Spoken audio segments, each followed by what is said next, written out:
ഞാൻ ഈ കുടിക്കുന്നത് പായസം എന്നല്ല കേട്ടോ, ഇത് ഓലനാണ്. ഓണക്കൂടിലേക്കുള്ള ഇന്നത്തെ റെസിപ്പി ഓലനാണ്. പണ്ട് കല്യാണത്തിനൊക്കെ പോകുമ്പോൾ ഞാൻ വാങ്ങിക്കാത്തൊരു ഐറ്റമാണ് ഓലൻ.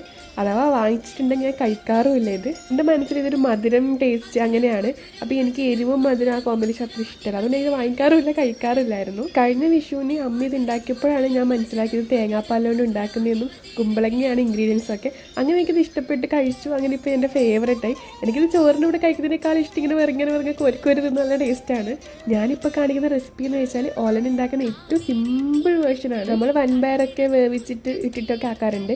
ഇത് ഏറ്റവും സിമ്പിൾ ഈസിയസ്റ്റ് വേർഷനാണ്. അതായത് നമ്മൾ കുമ്പളങ്ങയും കായും പയറും പച്ചമുളകും കറിവേപ്പിലയും കുറച്ച് ഉപ്പൊക്കെ ഇട്ട് വെള്ളത്തിലിട്ട് വേവിച്ച ശേഷം അതിലേക്ക് തേങ്ങാപ്പാൽ ഒഴിച്ച് കുറച്ച് വെളിച്ചെണ്ണയും മുകളിൽ കറിവേപ്പിലിട്ട നമ്മുടെ സിമ്പിൾ ഓലൻ റെഡിയായി. ഈ ഓണത്തിന് ഒരുപാട് റെസിപ്പി ഉണ്ടാക്കാനുണ്ടെന്ന് ടൈം ഒട്ടും ഇല്ലെങ്കിൽ ഈ ഓലൻ പരീക്ഷിക്കാൻ മറക്കണം. 10-15 മിനിറ്റ് കൊണ്ട് സംഭവം റെഡി.